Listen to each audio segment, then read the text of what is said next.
What up, street gods, street togs, street vlogs? What up, street vlogs? I think the world needs more street vloggers. Okay, so this one is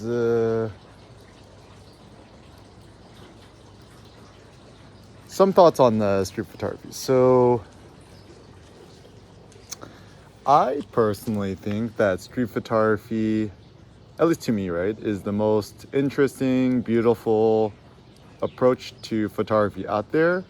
Yet it is also one of these funny categories which get moralized and like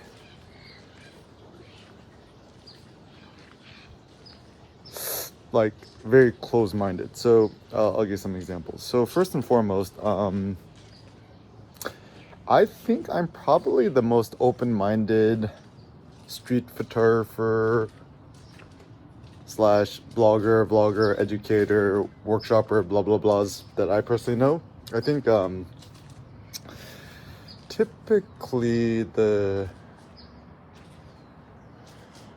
big problem in the world of street photography is it is either my way or the highway, right? So I like the idea that street photography as a, as an approach, a technique to things, it should be much more loosey-goosey open concept than close, right? And the problem is a lot of people who, tyrannize their own perspective on photography, street photography, tend to be these kind of strange, reclusive, insecure,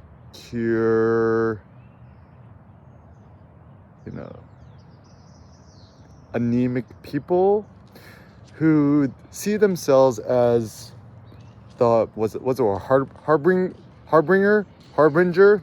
It's funny, I know all these words, I don't even know how to pronounce them. Of great aesthetics and trying to uphold the mast of Henri Cartier-Bresson and stuff like that. It's for example, certain biases, right? Like street portraits ain't street photography, or you can't talk to people, you can't ask their permission. Real street photography has to be candid. And then kind of more the modern, it's like everyone gotta shoot like Alex Webb, right? It's like got the layers, gotta shoot in color, and then there's all these people saying you gotta shoot in film, and then I think what it is people why are things this way? I think it is because this is just based on my experiences. Everyone, they themselves sees themselves as the greatest or a great street photographer, right? Yet the big problem is people, a lot of these street photographers, stuff like that, right?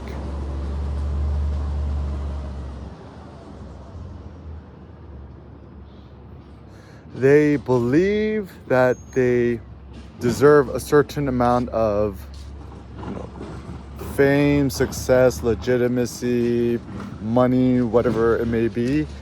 And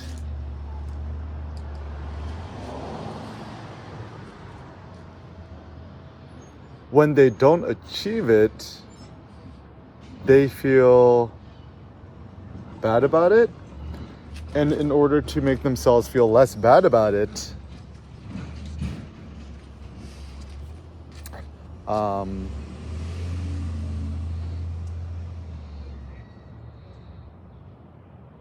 they try to put down other people, right? And so, let me just speak for myself, right? So, Eric Kim is everyone likes to. Okay, one of my greatest proud moments of myself is I'm probably the most hated photographer, street photographer, photo personality on the interwebs that exists. And I take this in great happiness because the more vilified or criticize or critique someone is actually a biggest sign of their success, ironically enough. So for example, right, like my best friend Kanye West, right, like you know, kind of more of his recent thing on just like, you know, talking about something about like the music industry is controlled by Jewish people or something like that, right? And it's probably true, right? Like, doesn't mean it's a bad thing. It's just like, yo, that might just be facts, right? Kind of like another real thing, right? Like in the Bay Area or California, right? Most of the sushi restaurants aren't owned by Japanese people. They're actually owned by Korean people, Korean Americans or Koreans, right? Or another fact, right? My friend Charlie Kirk, Two Cute Dogs, said this is like, it's on Facebook a while ago. It's like, why are most of the famous photographers / street photographers Jewish? I mean, I'm not 100% certain, but like John Sarkowski, the famous curator, was he Jewish? Not sure. Gary Winogrand, maybe, I don't know. But then anyways, the sociological matter of things is that certain subgroups of peoples know certain peoples, friend, family members, whatever, and then they promote each other. It makes sense, right? And I think also like most of the famous people in Hollywood are Jewish, right? Like Woody Allen, right? Woody Allen, what's his name? I think even Jon Stewart, I think he's Jewish. I mean, Seinfeld, right? Like, that was a show about being Jewish American, I guess, right? Like, I didn't even know that as a kid. And, you know, it's not a bad thing. It's like, I think Jewish people are extremely intelligent, smart, critical, funny. A lot of American modern words are actually Yiddish. Like, my favorite word, chutzpah, Cutzpah, like kind of balls or audacity. I love that word. You know, great photographers like Annie Leibovitz, I think she's Jewish, right?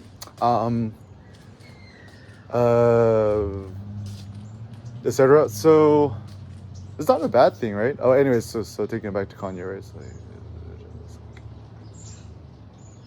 the more vilified and hated on somebody is, it's probably a sign that they're kind of more successful. Oh, so okay, the reason I bring this up is that a lot of people would criticize me, Eric Kim, for being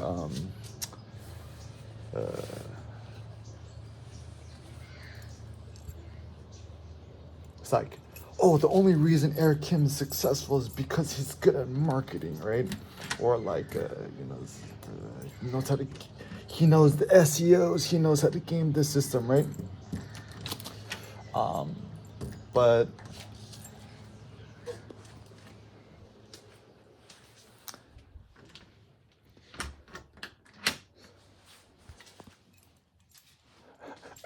but people's so funny, right? Because like, don't you realize that it is true that, you know, in order to become successful, one must be good at marketing, right? Like, to be successful actually means to be a master marketer. Like even Steve Jobs, master marketer, Dyson, etc.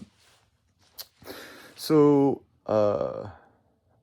essentially, the point I have is in street photography, right? Like, everybody tries to superimpose their aesthetic and approach on things, and they lack the open-mindedness that everyone could shoot things a little differently. So like, even you know, thinking right now and, you know, beyond, right? Like, I think it's super cool that like the new iPhone Pro is so good at making photos. So hopefully, and surely, I think more and more people are going to get into street photography. I actually think that 2022, 2023, beyond, I think we're going to see a huge boom in street photography. Like, for example, now everyone has an iPhone or iPhone Pro, right? Like, walk around public, you see a interesting. And now that like COVID's kind of over-ish, you're probably gonna see more people, making photos of strangers, right? Like, so this guy looks so interesting. And also, we're kind of an interesting inflection point where, um,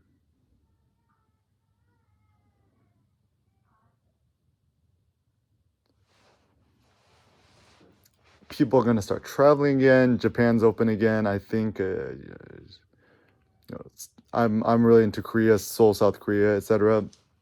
Um, and yeah, I think there's gonna be a huge boom. And then also like Facebook, Instagram seems like it's kind of dying-ish. So it's going to be a good new future. I think there should be more photo startups. And anyways, yeah. So the big upside of things is that now that everything is